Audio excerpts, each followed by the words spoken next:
guided excursions on small vessels under 100 passengers. We're really about adventure, whether it's in Alaska, Hawaii, Mexico, Costa Rica, Panama, or the Galapagos Islands. We get out.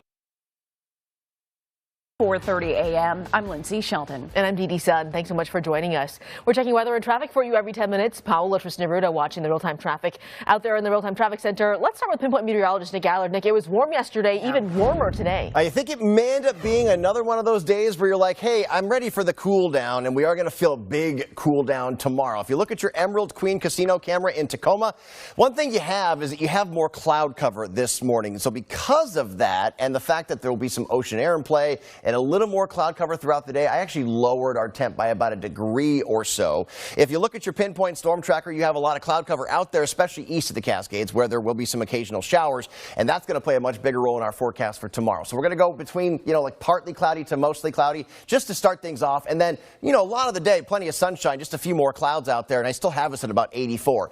But then a massive cool down tomorrow. Not just that, but also showers and thunderstorms are possible. 4:31, let's get a check on real-time traffic. Here's Paola Tristan-Ruda. Yeah, good morning, Nick. Good morning, everyone. Right now, I'm showing you a look at I-5 right at Northeast 145th Street. So this is in Shoreline. There was an incident that was blocking off those 3 right lanes right here, making your way up to the Snohomish County line. It has cleared before the show started, but just wanted to give you a look at what traffic looks like now because there are no residual delays. Everything is flowing pretty nicely. You can see on the real-time traffic map, plenty of green to start off your morning on this Wednesday.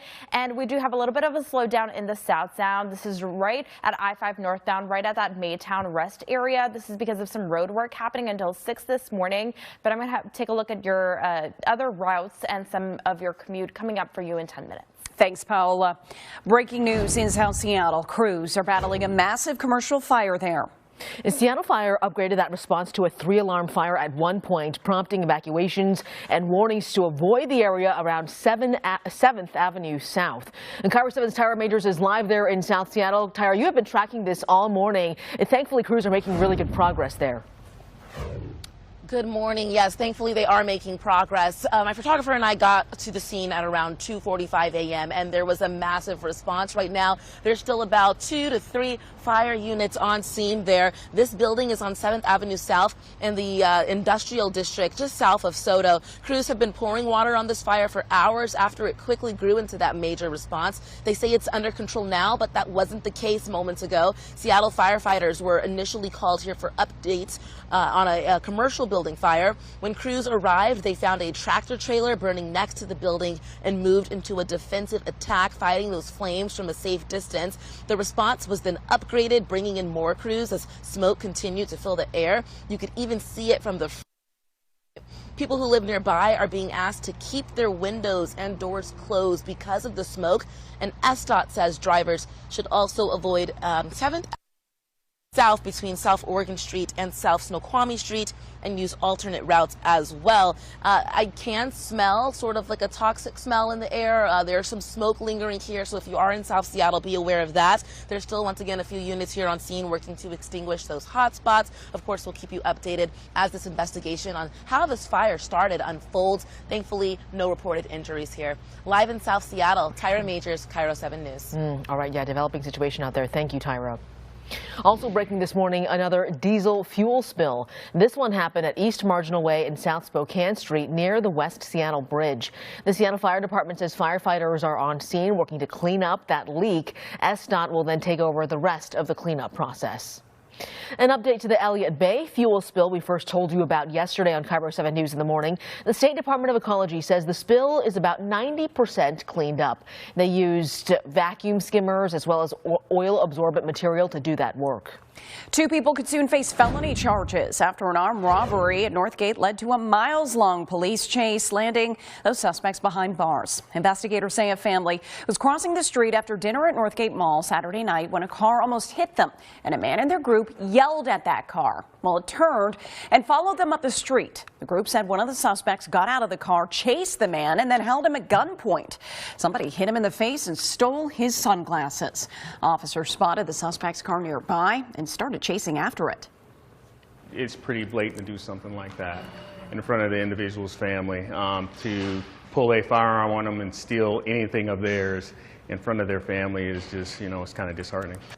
Now, this video from Spud Fish and Chips restaurant in Kirkland shows the end of that chase. You can see the suspect's car, a green Kia Soul, driving near Juanita Park. Now, police say that one of the suspects threw a gun out that car's window. Investigators say the car eventually pulled over, and police took all of them into custody. Today, we'll find out what King County Metro is doing to make you safer on buses. And this morning, Kiro 7 obtained new numbers on passenger and driver assaults. Metro tells us last year it had 4 assaults on bus drivers, 4 on employees, and 16 assaults on passengers.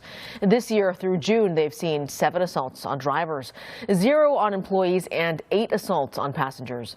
Metro added $89 million to its 2026 to 27 budget for several safety and security measures. That includes funding for 10 more Metro Transit Police for a total of 89.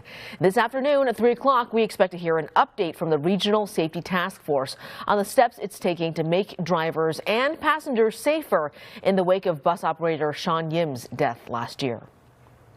There is a growing controversy over data centers in Skagit County. During a public hearing yesterday, people asked county leaders to keep them out. That hearing comes as Skagit County approved a 6-month moratorium on data centers. That allows the county to put a hold on accepting any future applications for permits for that time. The concern is not only the land and the power that would be used, but also the large amount of water needed to keep data centers cool. That was pretty much the tone of everyone. They're not against data centers. They just don't want our water being used when it should be used in farmland, or the power being used when it should be used by the citizens of Skagit County. The current moratorium, which can be renewed after 6 months, applies to facilities larger than 2,000 square feet. Right now, this is all preventative. County leaders say so far they have not gotten any proposals for a data center. Taking a live look at the U.S. Capitol in Washington, D.C., where in the last 24 hours, the House passed a bill pushing the country closer to permanent daylight saving time. It passed overwhelmingly 308 to 117. Supporters say it would save Americans disrupted sleep, which can cause health issues. Those against it say it could have economic consequences, especially for farmers who would deal with some later sunrises.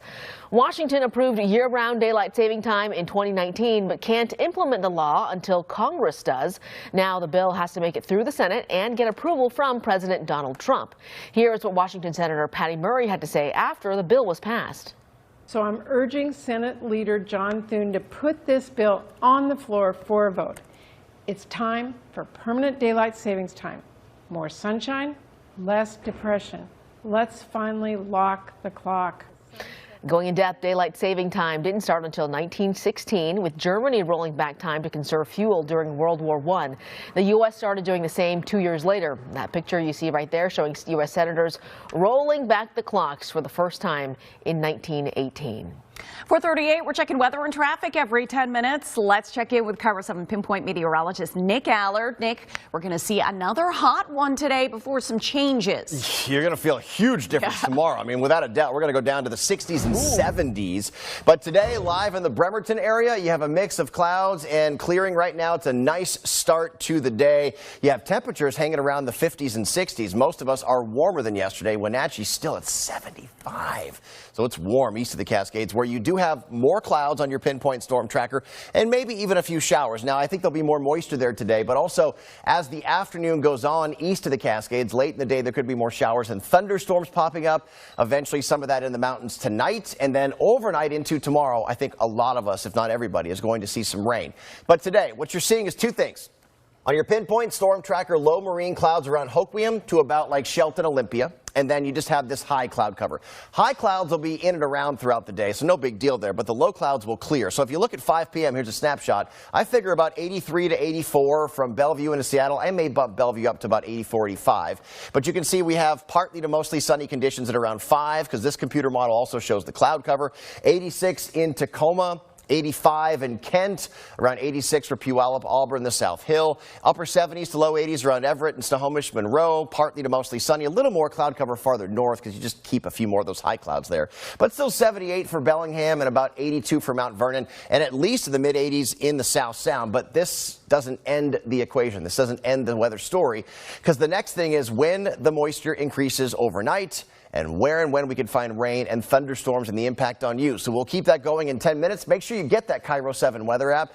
That way, if you have any issues, we can send an alert right to your phone. At 4:40, though, real-time traffic with Paola, Tristan, Aruda. Yeah, right now I'm keeping my eye out on 520, where it's a pretty calm, quiet start out there. Regardless if you're heading to the east side or into Seattle, nothing is really going to slow you down, at least this time in the morning. A little bit later, that's going to be a different story. Coming out of Snohomish County this morning, if you're heading down from Marysville, down to Everett, down to Lake Stickney, up to the King County line, nothing is really going to be an issue for that early morning commute. You see that Revive I-5 hasn't started quite yet. We're going to start to see some of that traffic building up probably around 6:30 this morning, but right now it's smooth sailing all the way up until you reach Seattle. No major issues along 405 north or southbound, traveling through Bothell, making your way down to Bellevue. But I am going to take a look at some of those drive times heading out of Pierce County. I'm going to have that for you in 10 minutes. All right. Thank you so much, Paola.